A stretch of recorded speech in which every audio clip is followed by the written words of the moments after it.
2012 की बात है, सितंबर की 26 तारीख थी 2012, जिस वक़्त न्यूयॉर्क के अंदर अक़वाम मुत्तहिदा यूनाइटेड नेशन की मीटिंग थी। और मीटिंग इतनी बड़ी थी कि उसमें हर मुल्क का या सदर बैठा था या वज़ीर आज़म बैठा था।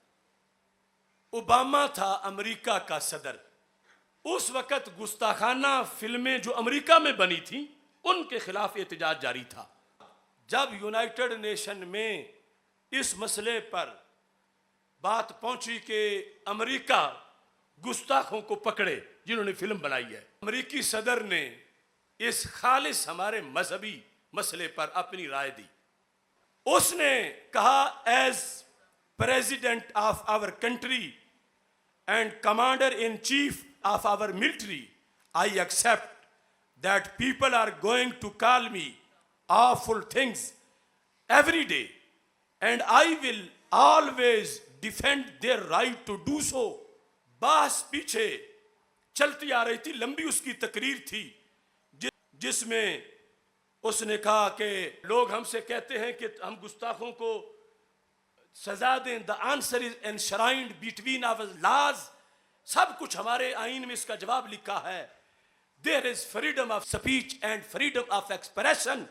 हमारे यहाँ एक कानून है, वो है आज़ादी इजहार। उसका यह मतलब है कि बंदा जिसके खिलाफ जो बोलना चाहे बोल सकता है। तो उसने कहा जिसके खिलाफ में मुसलमानों के नबी भी आते हैं कि जिसके खिलाफ जो बोलना चाहे हमारे कानून के मुताबिक बंदा बोल सकता है। तो जब हमारा कानून इजाजत देता है तो गुस्ताखाना फिल्म बनाने वालों ने गैर कानूनी तो बात ही कोई नहीं की। माज़अल्लाह उन्होंने तो कानून से फायदा लिया है। तुम कहते हो कि फंदे पे चढ़ाएं, हम तो उनसे यह भी नहीं कहेंगे कि वो माफी मांगे। और यह कहा आगे बनाने पर पाबंदी नहीं लगा सकते। और सारी बात करते करते उसने कहा, मैं जो इतनी बड़ी शख्सियत हूं, अमेरिका का सदर हूं और मिलिट्री का चीफ हूं, लोग मेरे खिलाफ रोजाना तनकीद करते हैं।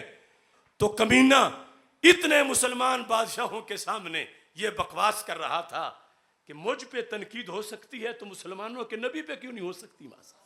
यानी वेस्ट का दिमाग यह है, एक बूझना नमा इंसान जब 57 इस्लामिक कंट्री के सुदूर प्रेसिडेंट और प्राइम मिनिस्टर्स के सामने वो ये बक बक कर रहा था, कोई तो इन जानवरों में से बोलता जो कहता कि तू तो बिलाल के कदमों की खाक तक नहीं पहुंच सकता, तू नबी के अपने साथ किस तरह मिला रहा। हमें फिर कहते हैं ये जो देखो जी तुम सख्ती कर जाते हो उनके खिलाफ, उन्हें समझाना चाहिए, उनके साथ बैठना चाहिए, उन्हें कायल करना चाहिए कि पैगंबरों के खिलाफ, अल्लाह के खिलाफ बोलना वो कहते हैं एक राइट है, ह्यूमन राइट है। हम कहते हैं हाँ बिल्कुल इंसान आजाद पैदा हुआ है, आजाद है, ये किसी का गुलाम नहीं। मगर हमारे इस्लाम ने हुदूद बनाई है, इधर देखना है उधर नहीं देखना, ये खाना है वो नहीं खाना, ये चखना है वो हराम है, ये बोलना है आगे जुबान चलेगी तो फिसल के जहन्नम में जा गिरोगे। अब हमारा ये दीन है, हमारा ये कुरान है और उनका ये कानून है। वो कहता कोई हद नहीं है, इंसान आजाद है। हमारे नौजवान नस्ल यही समझ के कि फ्रीडम आजादी उधर है और वो कहते हैं जो चाहो करो, आजादी है, इसी आजादी में ही बर्बादी है।